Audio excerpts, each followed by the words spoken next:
Ciao a tutti, bentornati sul mio canale, benvenuti in questo nuovo video. Oggi parliamo delle 5 cose che dovete sapere sull'inferno. Infatti molti di voi mi chiedono informazioni, mi chiedono notizie, vogliono sapere di più dell'inferno, forse perché molti hanno paura di doverci andare, anche se in realtà non è proprio così. Allora, ho provato a riassumere i 5 punti principali da sapere sull'inferno. Ovviamente, come per tutte le cose trascendenti, vi chiedo sempre di andarvi a vedere tutti i video sia sull'NDE, sia sui misteri, sia sulle varie cose che vi racconto, perché l'insieme vi permette di fare un percorso guidato che vi porta a capire le cose. Oggi ovviamente vediamo un sunto dell'inferno in 5 punti. E allora andiamo.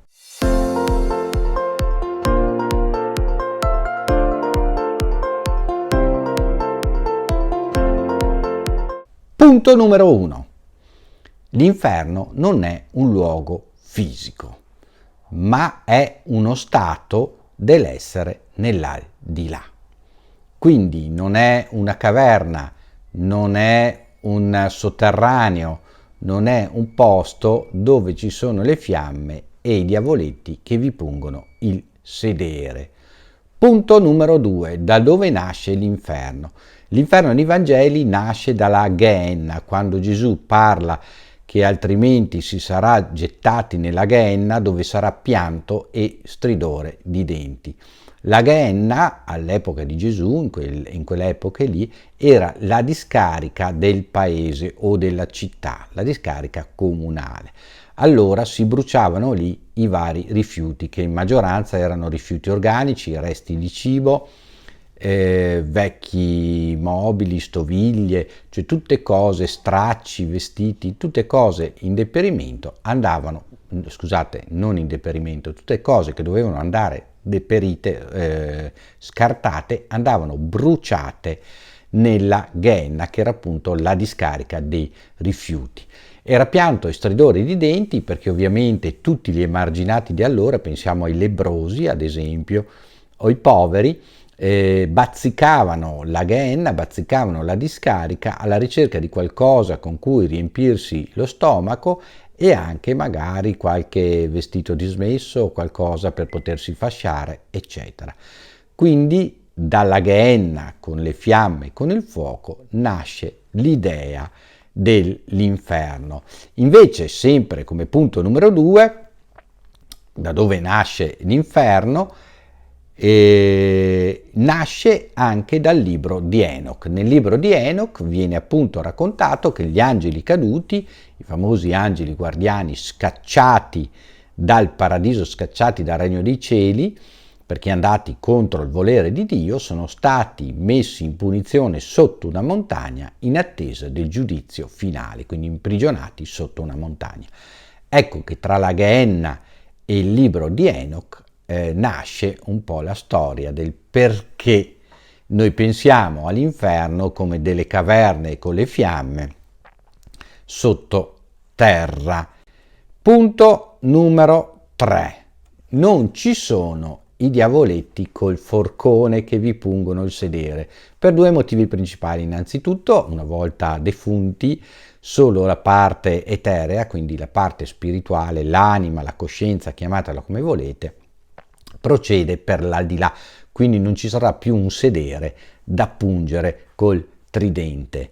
Le punizioni, o se volete così il percorso punitivo, non sarà inerente a una tortura fisica, ma bensì a un altro sistema di punizione, ossia a una punizione diversa e prettamente spirituale e o psicologica, se volete. Quindi punto numero 3, non ci saranno i diavoletti con i forconi.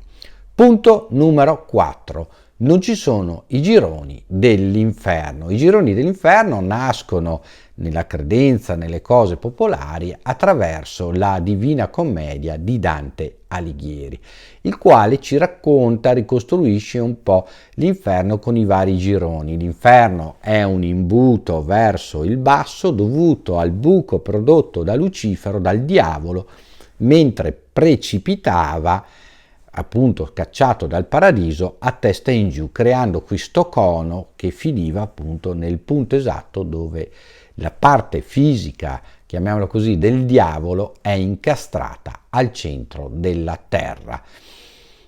Ecco perché noi abbiamo quest'idea, un po' per questo, un po' per il punto numero 2, dove c'è la Gehenna col fuoco e gli angeli caduti prigionieri in una caverna sotto la montagna, è nata l'idea dell'inferno come luogo fisico dove ci sono le fiamme, dove ci sono i diavoli che torturano con i forconi e dove appunto abbiamo detto c'è questa grotta, questa caverna con le fiamme. Punto numero 5 e l'ultimo punto. L'inferno è vero che non è un luogo fisico, è vero che non ci sono i diavoli con i forconi che pungono sedere, ma può essere molto peggio di quello che noi ci immaginiamo. Quindi non ci sono le fiamme come c'è stato un po' così tramandato più che altro dalla cultura popolare, oppure anche imparato attraverso alcune parabole di Gesù dove parla appunto della Gehenna, ma parla della Gehenna proprio perché allora era un luogo di disperazione, di pianto e di stridore di denti, dove c'erano appunto le fiamme che bruciavano tutte le lordure dei resti umani. E invece non ci sarà tutto questo, ma potrebbe esserci di molto peggio. Attraverso le NDE abbiamo avuto alcune NDE negative che ci hanno raccontato come può essere uno degli inferni. Uno degli inferni possibili, per esempio, sarà non accettare il nuovo stato di vita, quindi la vita dopo la morte, perché non si era mai preso in considerazione, perché non si vuole accettare questo nuovo stato di essere e quindi rinchiudersi in un isolamento, in un auto-inferno. Abbiamo visto che in alcune NDE sono state viste delle figure umane dentro un precipizio, cioè vedendole dall'alto sotto in questa valle rinchiusa dai muri di un precipizio, camminare attorno, guardando per terra, continuando a camminare in cerchio. Questo perché non accettavano quello che erano divenuti e né questo nuovo tipo di vita. Quindi questo potrebbe essere un esempio di inferno.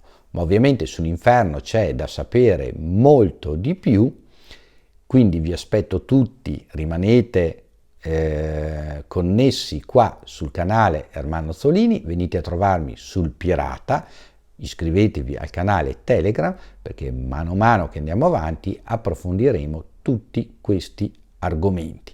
Non c'è da avere paura, c'è da fare un percorso. Non esiste la domanda rispondi quando parliamo di questi argomenti. Cioè non esiste sì, l'inferno c'è, eccolo lì, sì, il paradiso c'è, eccolo lì. Bisogna fare un percorso, bisogna imparare le basi e attraverso poi le basi cominciare a unire i tasselli del puzzle e capire un attimino com'è la situazione. Quindi iscrivetevi al canale, mettete like, condividete i video sui vostri social con i vostri amici, che è il massimo supporto che potete fare per i miei canali YouTube. Per quanto mi riguarda, ci vediamo in prossimo video. Ciao a tutti da Ermanno.